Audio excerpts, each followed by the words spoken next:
Dzīvības un nāves jautājums ir pirmkārtām ļoti sarežģīts no emocionālā viedokļa, bet tajā pašā laikā arī ļoti sarežģīts no praktiskā viedokļa. Šajā video mēs centīsimies runāt īstenībā par tematu, ko bieži vien cilvēki tomēr negrib diskutēt, un bieži vien arī cilvēki izvairās no sarunām par šādām lietām. Kāds saka mainticība, nevajag piesaukt. Cits atkal saka, es vienkārši negribu domāt par to stundu X, kas kādreiz manā mūžā pienāks, saskaroties ar kādu sev mīļa un tuvu cilvēku nāvi, bet šoreiz mēs nedaudz mēģināsim ieskatīties tajās lietās, cik dažādi mēs šos tematus varam uztvert. Tāpēc šīs dienas saruna ar ļoti tuvu cilvēku Marisu. Sveiki, Maris! Liels paldies par tavu piemēru, par gatavību, ka tu esi gatava dalīties ar to piemēru, jo uzreiz man tev jāprasa, cik droši un brīvi tu esi gatava runāt par šīm lietām. Es teiktu, ka es laikam par to runāju katru reizi ar vien brīvāk. Protams, ka tajā brīdī, kad tas notiek, tas nav viegli un emociju jūra ir milzīga, un man bija pat tie saucamie blackouti, kad principā, kad kaut kāda daļa no nāves līdz brīdim, kad es atkal savācos, es vienkārši neatceros. Kad tev emocionāli tik ļoti uzmet to virsū, bet tad man nomira tētis. Un tev bija 22 gadi, vai ne tev? Jā, 22 gadi. Tas bija milzīgs tāds pārdzīvojums, jo neviens to negaidīja.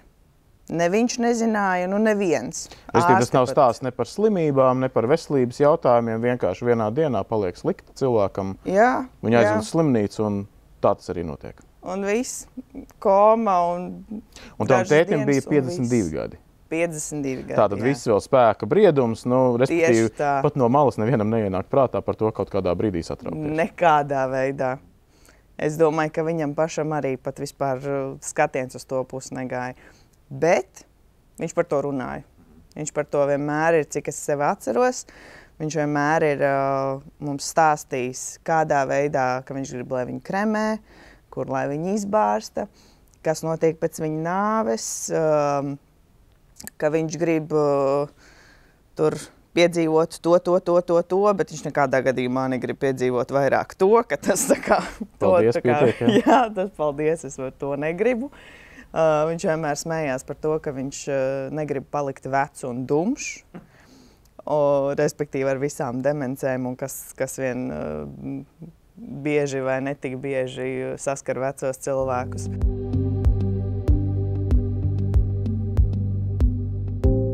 Atgriežoties pie tās sarunas, labi, tavs tēvs ir jau pietiekami ilgu laiku pirms tam par to runājis, tātad brīvi, teiksim, tā bērnus ievadījis tajā tēmā iekšā, pasakot, ka agri vai vēl tas notiks.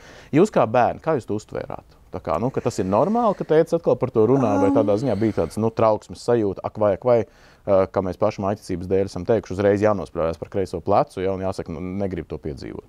Es laikam teikšu, ka mums ar māsu vairāk vai mazāk bija ok.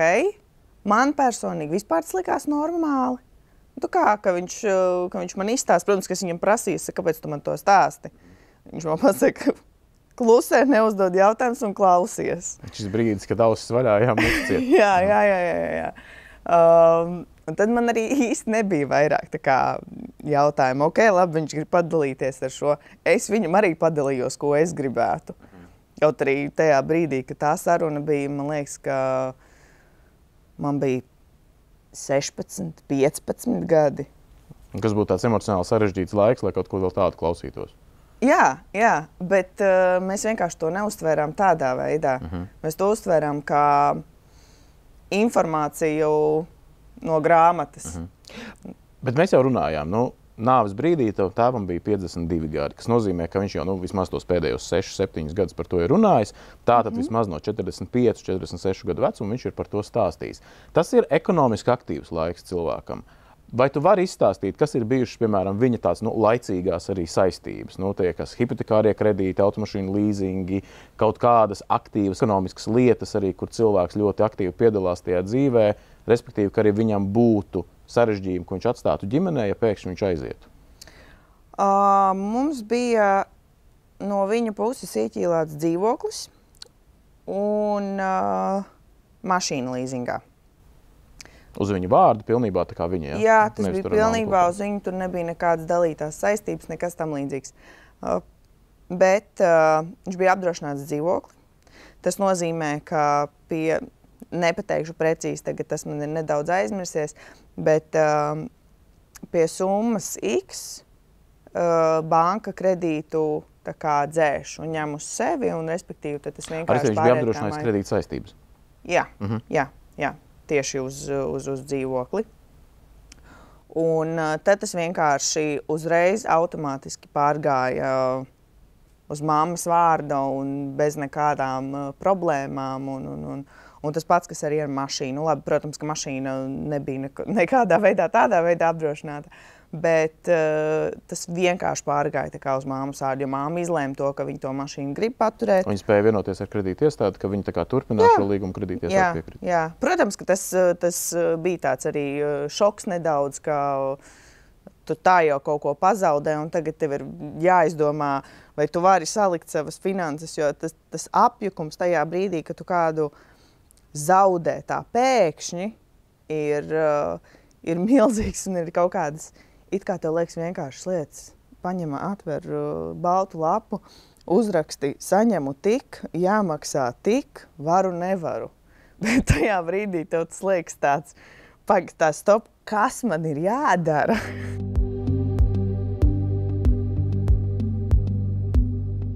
Tu pieminēji, ka tavs tēvs jau laikus bija arī salicis čupiņā bez mazai kartotēku. Ja? Kas man ir, kas ir jādara? Jūs gājāt tiešām tam cauri, lai saprastu, kādas ir saistības, kas tieši bija tā finanšu situācija, kas jums tālāk ir jādara? Mēs bijām pārsteigti patiesībā, kad mēs to mapīti ieraudzījām, jo mēs nezinājām par tādas mapītes eksistenci. Mēs darbā, mums arī šausmīgi paveicās ar viņa darba vietu, kādā veidā tika atbalstīta mūsu ģimene no viņa darba kolēģiem un arī no priekšniekiem. Tas bija vienkārši fantastiski. Vēl pēc kaut kāda laika es sazvanījos ar viņu priekšnieku, mēs vienkārši pļāpājām pa lielam pa dzīvi. Un, jā, bet mēs atradām to mapīti. Protams, ka mēs viņu atvērām, lai saprastu vispār, kas tie pa dokumentiem, jāmet ārā, nav jāmet ārā, svarīgi, nav svarīgi. Un tad tu vienā brīdī saproti, ka tu šķir katru lapu, un tev vienkārši ir tā kā jāiziet cauri viņai, jāsaprot, kas tāds ir, un jāizdara. Un tas viss bija vienkārši salikts mapītēm, man tas likās kaut kas ģeniāls. Bet man teica, bija nedaudz pedants tādā ziņā, kas ar dokumentiem saistās un viss. Bet tur bija principā viss salikts no A līdz Z, kas ir jāizdara. Pat vissīkākie sīkumi tur, tiešām viss, kas saistījās ar finansēm, bet tādu līdz sīkumam. Tur no sērijas jādod čomam 10 eiro. Tiešām pedants jāatsaka. Jā, tā, un tu vienkārši šķīri tos lapu pa lapai un vienkārši pildīja un darīja. Un dažās vietās bija tikai jāpiezvana. Un tāpēc mums nebija nekādas problēmas tieši, kas ir saistīts ar finanšu lietām un pārņemšanām.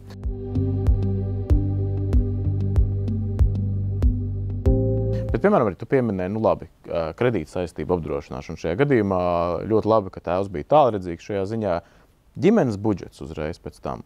Jūs esat, piemēram, arī domājuši, vai jūs to varētu pēc tam atļauties, piemēram, ka šajā brīdī, 22 gadi, es pieņemu tajā laikā, tu kaut ko jau strādā, bet tā nav individuāli tik spēcīga dzīve, lai tu ekonomiski varētu par sevi parūpēties pilnībā un iespējams vēl atbalstīt ģimeni. Vai jūs esat domājuši, cik lielā mērā jūs kā ģimene varētu turpināt atļauties to pašu dzīvokli, pārņemt šo automašīnas līzingu, turpināt kaut kādā veidā šo finansiālo dzīvi kā iepriekš?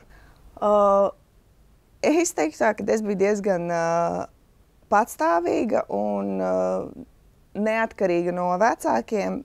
Tomēr bija kaut kādas reizes, kad loģiski 22 gados dzīvo un tu saproti, bāc, tā, lai es šito tagad izdarītu tā un tā un tā, laikam pietrūkst 100 eiro. Un tad, protams, zvans tētim vai mammai. Loģiski, man 90% bija tētis, kam es zvanīju.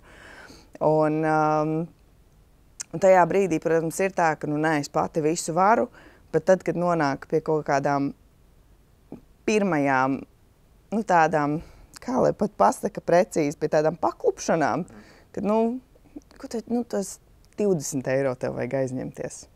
Un es nevarēju kaut kā ļoti ilgi pārkāpt, piemēram, mammai piezvanīt, ņemot vērā šo visu situāciju.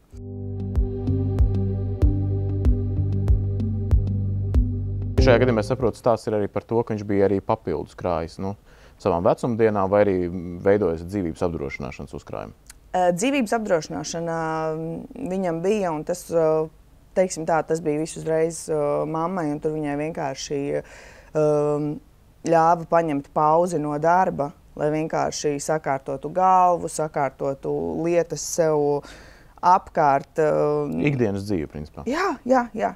Tā ziņā tā naudiņa viņai palīdzēja tieši tur, par ko mēs esam tiešām ļoti pateicīgi. Es arī, starp citu, kaut kādu ilgāku laiku nepastrādāju ar, principā bez algas atvaļinājumā aizgāju. Un, bet pa to laiku es tos dokumentus visus kārtoju, un es paralēli arī mācījos.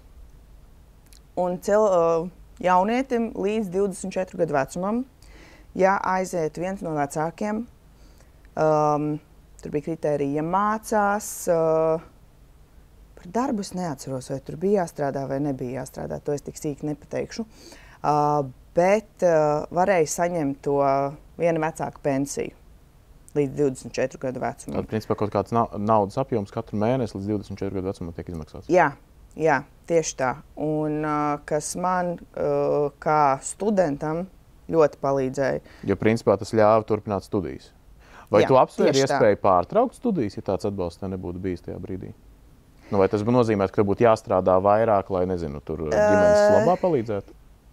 Jā, tas būtu bijis tieši jāstrādā vairāk, un šī brīdī ieslēdzās tās emocionālais, jo es nebūtu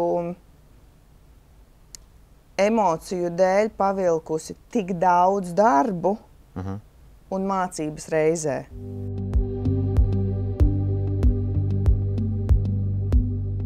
Ja mēs atskatāmies, labi, tagad kāds jau diezgan liels laika nogrieznis ir pagājis kopš tā notikuma, cilvēki, kur varbūt baidās par to runāt. Kā tu teiktu? Tu iedrošinātu tomēr runāt vai pieturēties pie tā, kas pašam strādā labāk emocionāli? Ja es vienmēr draugiem esmu teicis, mans tēvs vienmēr teica, viņš bija kodolfiziķis, ar klikšķi uz raķešu zinātni, tad viņam vienmēr bija tā, dzīvība nāve, tā kā raķeta lido kosmosā, katra savu pakāpe, bērni nākošā pakāpe, līdz ar to es kā vecāks tajā brīdī, kad es esmu izdedzinājis savu degvielu, es nokrītu nost, iedod to grūdienu tam bērnam lidot tālāk. Man tas ļoti palīdzēja manā gadījumā tam tikt pāri. Kā tu skaties uz šo visu diskusiju, kas cilvēkiem būtu vai nebūtu jāveic? Es noteikti neuzspiestu par to runāt tikai un vienīgi tāpēc, ka par to ir jārunā. Es uzskatu, par to ir jārunā. Bet ja kādam tas nedara, ja viņam tas uzdzen paniku vai kādas citas nepatīkamas emocijas, kuras viņš nespēja vēl apstrādāt, tad, protams, par to nav tik ļoti vērts runāt, jo tomēr tā emocionālā labsajūta ir ļoti svarīga. Jāspēj dzīvot arī līdz tai stundai X. Jā, tieši tā. Bet, ja ir iespēja par to runāt, ir obligāti par to jārunā, jo ir tik patīkama sajūta, ka tajā, tas ir varbūt smieklīgi absurdi, ko es tagad saku kādam citam no malas, ir tik laba sajūta, ka tajā brīdī, kad tas cilvēks ir aizgājis, tu zini, ka ir, piemēram, divas versijas. Izglābt to cilvēku kā dārzeni, vai viņš ir aizgājis. Un tu zini, ka viņš miljonus reizes labāk ir aizgājis. Un tas ir nenormāli milzīgs miers. Un tas pats, ka tu zini, kā viņš tieši gribēja, lai viņu vai apglabā, vai kremē, vai šobrīd vēl miljonus citas iespējas, kādā veidā apglabāt cilvēku. Tu zini, ko viņš gribēja ar to izdarīt, to pēdējo. Tas ir tā kā, varbūt tāds mazais stariņš, pie kā pieķerties, ka tu vismaz tur vari būt mierīgs un priecīgs, un ka tu vari to tādu pēdējo vēlmi izpildīt. Liels paldies tev par šo stāstu uzticēto. Es pat nevaru vairs neko praktiski pajautāt, jo man liekas, šis ir tas brīdis, kurā tu saproti to, ka tas praktiskais atkāpjas tā emocionālā priekšā un ir labi padomāt par to praktisko dzīvi. Es vienmēr teiktu, ka vienmēr ir jāpadomā par to praktisko soli tālāk. Manā gadījumā tas arī bija tas, ka bija vēstule stundai X, ja? Un tad tiešām kā spiega filmās, tad atvērt stundā tādā, un tad tu zini, ka tu atver, lasi, jādara ir šis, un tu vienkārši izpildi, un tas ir pašam vieglāk. Liels paldies par šo stāstu, un es ceru, ka šis stāsts iedrošinās arī citus par to runāt, tik lielā apmērā, cik paši cilvēki to vēlēsies. Jā. Paldies tev, mīļš! Paldies!